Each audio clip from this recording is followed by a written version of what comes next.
Olá, você leu o meu artigo que foi publicado semana passada em 20 jornais? Se não tiver lido, eu vou ler para você agora com um acréscimo. Comentário nas entrelinhas. Então vamos lá. O artigo se chama O Flanelinha e o Navio. Você já vai entender por que tem esse título. Domingo último, que foi o outro domingo, o presidente da República foi ao cemitério para o enterro da mãe de um ex-funcionário do seu gabinete de deputado federal. Caminhou até a sepultura com o braço sobre os ombros do filho órfão, que havia perdido a mãe, e andou entre as pessoas do cortejo. 3 dias antes, já havia ido a uma favela construída sobre um antigo lixão, a cidade estrutural, para retribuir a visita que recém lhe fizera no Palácio do Planalto aquela menina usada por uma fake news, em que supostamente ela recusava o cumprimento do presidente. E aí o presidente no cemitério, como lá na favela, novamente se expôs. Essas últimas saídas do presidente mostram que nem o cargo maior da República, nem a facada do ex-PSOL Adélio Bispo mudaram o seu modo de ser Bolsonaro.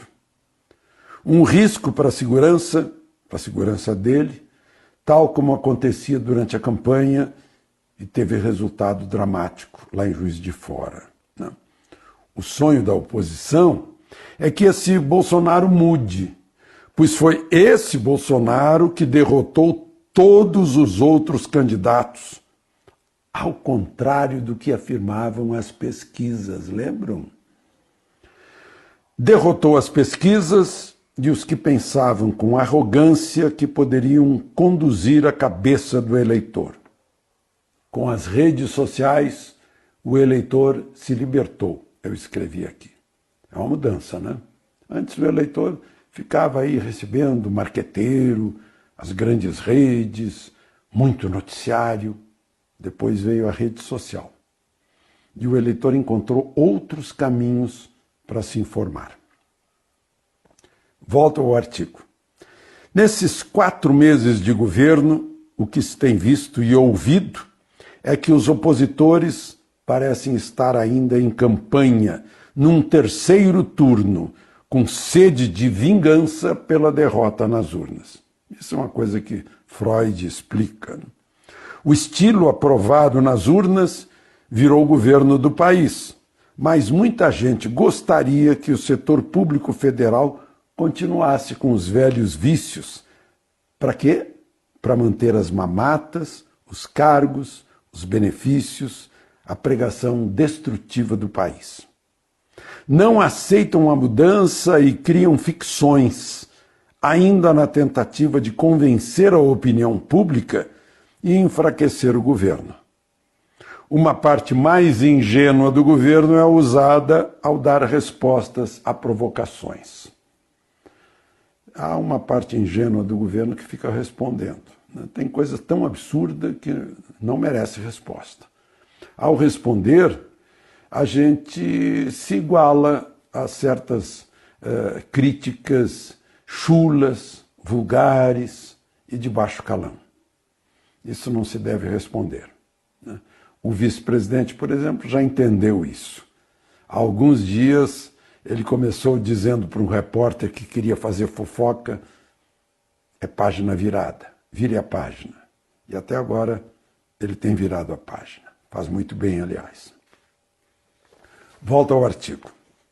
Um flanelinha, num centro comercial de Brasília, foi lá no Gilberto Salomão, me abordou outro dia dizendo que não havia votado em Bolsonaro, que não gosta dele, mas, abre aspas, agora que ele é presidente não adianta mais chorar, porque estamos todos no mesmo barco.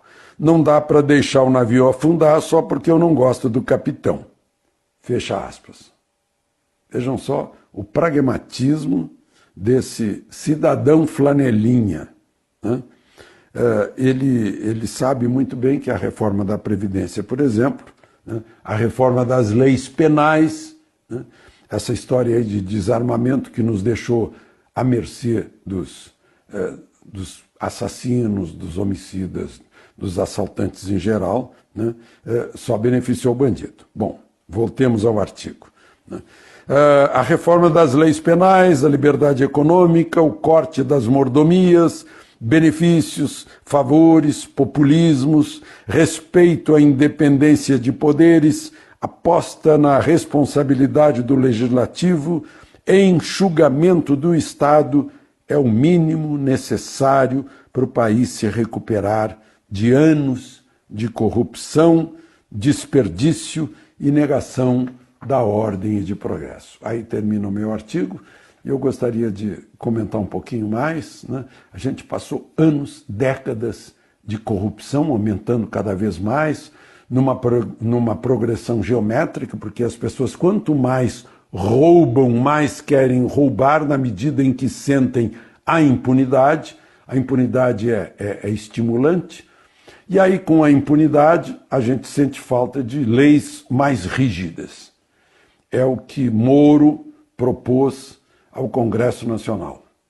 E é o que os nossos deputados e senadores precisam decidir, né? A gente os nomeou para ter mais paz, né? E não para ter a supremacia dos bandidos a nos amedrontar.